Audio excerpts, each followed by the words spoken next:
Hello guys and welcome back to the Sunderland Rebuild. This is episode 3, season 3, first season in the Premier League.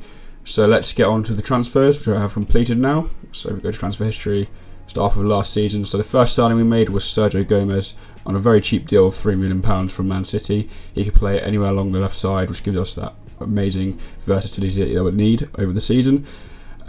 He's a squad player, so he will be like a backup and for like when winger get injured or the left back gets injured. So I think that's a very good pickup from us. Didn't play too much at Man City last season, only 2 appearances, but 3.5 mil, I think that's a bargain. Next up is our transfer record is Matias Arizo from Granada in the Serie A La Liga. Signed him for about 25 million. Very good striker, very good technicals, very good mentals, whatnot. So I think that's where I'm unsure whether I'm going to play him as a starting striker or keep Spendy. I have got a tactic where there is 2 up front, but then if I do 2 up front, I kind of have to drop Bellingham. I have to get rid of the cam position, so I'm unsure whether or not we're going to follow through with that. But then if we move on to the next transfers, the rest are on freeze. So I use the majority of the budget on Arezzo. So the first one is Pelestri from Manchester United, released as a squad player, so he'd be just back up to Patrick Roberts. Not a bad signing for me, but it's not the best, but he's still got room to develop. He's only 23 years old, and on a free, you can't really complain too much. On 43k a week, so I think he might be one of our highest earners, I think, maybe.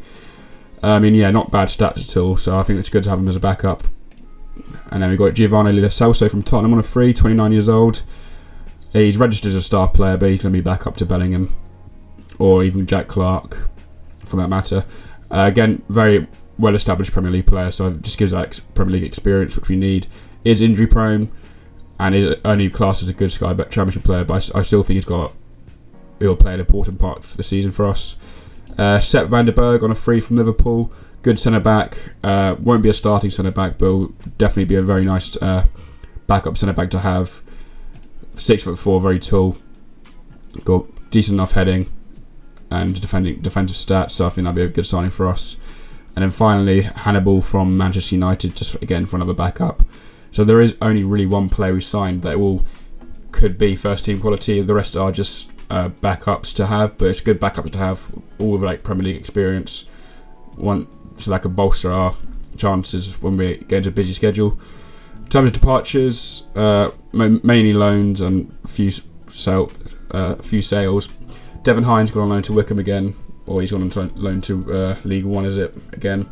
Just to get developing him further, because I still think he could have a chance in a few years maybe to be a player for us. But this is the tactics we'll go for.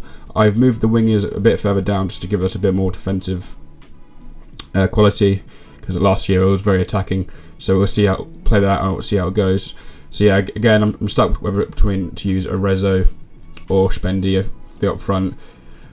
In terms of stats, Arezzo is the better striker, but obviously Spendy has done us well with 2 seasons now, getting pretty much 20 goals. So you can't really complain at that. Again, it's the same tactic, so I have the same back line. Obviously, Sergio Gomez can come in for Sirkin. Van der Berg can come in for either of these 2. And then Celso for like Bellingham or Jack Clark. And then Pelestri for Roberts. Mateo Joseph does look like he's finally on his way off, so it gives us a bit more, for like 2.5 million, so that could give us a bit more money to maybe spend it elsewhere. I have got a few unhappy players. Chris Rigg wanted a contract, but I couldn't afford his demands just because I probably overspend on wages with this free transfers. Possibly a bad idea from me, but in the long run I think it will help us. But yeah, we couldn't give a contract to Rigg that we wanted, and the same with Van Brederode. Couldn't give him the contract he wanted. Media prediction, things will finish 18th, which is obviously relegation. It's going to be a long old season. I do think we have got enough minerals to stay up, especially if we go a bit more defensive than last year. And then this is the tactic that I would potentially want to do if we do 2 up front, because I really want to keep Bellingham, so I'm leaving it a bit risky with just one midfield. So I'll change the fullbacks maybe to like inverted, so they cover the midfield bit as well. So as you can see, we're like left pretty red here, not much people fitting in. So if I do like a say inverted wing back, he could sort of come into there. He would sort of like come into here. Same with him. If I do inverted wing back, pull him on defend, and then yeah, it sort of covers that a bit more. Maybe move the wingers down again just to get a bit more defence. I could do that, and then if I change that to like an inverted winger on attack, still got a bit of red there, but I think something like that might work for us. If I could move him back up there to where I wanted him to, side forward. So yeah, I think we could be looking at this for like, if we're like at home to like a team we could be beating, but I think the majority of the season we will be playing this formation just because it has worked for us in the past, and I don't see a reason why it can't again. And yeah, as you see, we've got like no money left, really far down the wage budget, so I'm getting into that overspending budget again, which I've become quite accustomed to with Sunderland. But hopefully after this season I'll only need to sign like one player just to improve the team instead of like however many I did today. What was I going to say? So yeah, loans again. These are players on loan.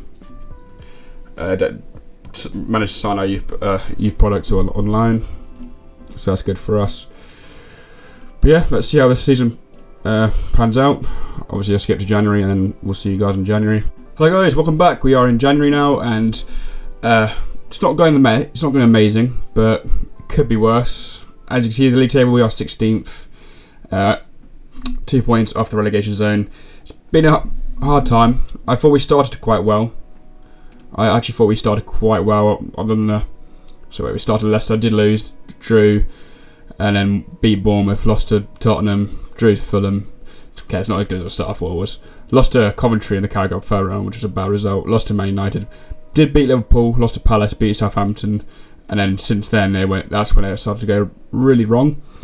And then just beat West Ham and drew to Ipswich. So hasn't been the best start to the season I hoped. I mean, I wasn't expecting anything amazing. I just wanted to finish above the relegation zone, mid-table, that sort of stuff. We have made transfers in January, as luckily the board thankfully gave us 50 million to spend, a little cash injection they gave us, so happy days with that. So I managed to make some signings with that. And we start off with Emmanuel Mega. I'm sure you guys all know who Emmanuel Mega is. If you play FM, he is a beast on FM. Sign him as a squad player, but I think he gets straight in the squad. 15 finishing, 15 pace, 15 determination, 16 heading. Really good attacker. Sign him for £17 million. Sign him from Strasbourg. And yeah, so I think that's a really good signing. And we need to sort of centre back fix up. So we signed Leonidas Sturgeon from, I believe it was St. Gallen. Yep, Swiss centre back. Signed him for, I believe, 9 million, 17 million even. I think he goes straight into the squad over, I think, Jensen Stilt. So he'll be pairing alongside Ballard. But yeah, again, I think he's a pretty solid signing. I think he'll develop more. He's only 23 years old. And then finally, Zion Suzuki for 26 million, backup goalkeeper. Bit expensive for a backup keeper, but I think we do need a backup keeper because the amount of injuries our main keeper gets. We want someone just as good as him, or nearly as good as him, just to come in and replace him like that. But that does conclude our January business. In terms of outgoings, we had a few loans. Mateo Joseph did go to Alaves in the end, and then just a few loans or whatnot. Dynamics wise, a bit better than it was. Obviously, Chris Rigg and Brederode did kick up fast, and it did get worse from there. But I think Chris Rigg's finally happy with me. I'm still getting there with Brederode, but we had a period in about October where a lot of the players were unhappy with me, which could have been the reason for the poor results. Tactics wise, we did change it up. I did want to get two up front, so we have managed to get two up front. So it's going to be Omega, Arezzo, and then Bellingham in the attacking midfielder, and Clark and Roberts on the wing. On the previous tactic I used, where I mentioned I'll play them more defensive, didn't really work out for us that well. We did lose a lot of attacking threat for it because of it. Did help us defensively, not too much though. And then bit of it, and then we've got Chris Rigg in the central defensive mid position. can't speak today. Sirkin on the left back, and then Hume right back as full backs, like proper wing backs. Sturgeon and Ballard, and then Saki in goal. This is an interesting tactic. I didn't make this. I got this online. I've used it before. It's done pretty well. I just want to make sure we survive, and I think we can. But it's going to be a bit of a ropey run in now. Schedule-wise, we've got Chelsea in the FA Cup, Leicester, Bournemouth, Tottenham. Competitions-wise, we are playing Chelsea next in the FA Cup. We are out the Carabao Cup, but I'm not too fussed about that. Top scorer-wise, our strikers haven't really been doing their job that well. Arezzo's only got 3 goals and 4 assists, and then it's like Jack Clark's got, I think, our top scorer with 6 goals. So it's not the best attacking-wise. Complete contrast on last season, but that was to be expected. And then our most assists of Bellingham and Arezzo with 4. But yeah, I am very happy with the signing of Emmanuel Omega. I've obviously used him a load of times at FM. He is a bit of a wonder kid, and he always bangs for me. And I hope he can do the same this season. And then I think Sturgeon will just make us a bit more solid. Again, this is quite a attacking formation, but I thought we might as well just go for it. Just go for it, And injuries-wise, still suffering of injuries. Patrick Roberts has missed 84 days. Daniel 62. And this is carrying on from last season as well, but this season alone we have, as you can see, had a lot of injuries. So again, I did make it before I went to this tactic, I did make it less intense, and it still didn't really help. But yeah, anyway guys, so that's the transfers done. We have got 1 mil left. I think we're done really. So I'll see you guys at the end of the season. Hopefully by then we have stayed up mid-table and ready to kick on for next season. Alrighty guys, the season has finished, and as you can see, we survived relegation by the skin of our teeth. Literally the last game we lost 4-0 to West Ham, and if Fulham had won their game whilst we lost, they would have overlapped us and we would have been relegated. So quite lucky to still be in a job, quite lucky to still be in the Premier League, but we've got another shot at the Premier League, and I hope I can improve this team to what it is. This is what we finished on. I went back to the original tactic when I mentioned January just didn't work. Omega came in January, did okay, scored 6 goals and got an assist, but not amazing. And then Sturgeon, I think he was alright. He started every single game since, but it's hard to tell centre back's impact really. In terms of goals, Bellingham was our top scorer with 11 goals and 4 assists. And then Jack Clark was second with 9 goals, 4. Patrick Roberts 7 and 10. And then our Arezzo guy with 6 and 7, which is not the best considering we signed him to be our starting striker at the start of the season for a hefty fee, and he just didn't really progress that well. He's still ranked quite good, but wasn't what I thought he was going to be. In terms of improvements, judging by how the season went, I'm going to have to make a lot of improvements, whether that's just tactically wise or the team. I think it's time to replace Roberts. He's a championship worth quality player. Jack Clark, I'm keeping. He's good enough for the team, I think. We got rid of Circuit. Well, Cirkin's now been dropped to the bench, and with Sergio Gomez ahead of him, so we're going to try and get Sergio Gomez into the role to fit that in. Hume, he's a solid right back. He's not sure if he needs replacing or not, but I think he'll be fine. Maybe replace Ballard, but again, Ballard is pretty good. So it is quite, maybe even the midfield. Like Rig will be good, but maybe he's just not ready for the Premier League. But Daniel, I think, has done pretty well. 6 assists, 3 goals. It's quite hard to tell where we need to improve, and whether it's just my tactics the issue or just the team. Dynamics wise, it's pretty poor. There's a lot of unhappy players again, being called into all sorts of meetings just about some silly stuff where I send the assistant to a press conference, and then the assistant says something stupid in the press conference about a player. That player gets upset, but it brings down the morale. So yeah, it's kind of a tough one to deal with. In terms of the transfer budget next season, we've got 47 mil to work with. I don't think it's going to be a complete overhaul. It might just be signing one star player that will just get in the team or 2. We'll see how we get on. See what we can get on free as well. I love free signings, especially if they work for us, especially if they can actually help us and just fill the numbers. So yeah, literally skin of our teeth, survived. Really thought we would do better this season. I thought we had a good enough team to fight for mid-table, but I guess not.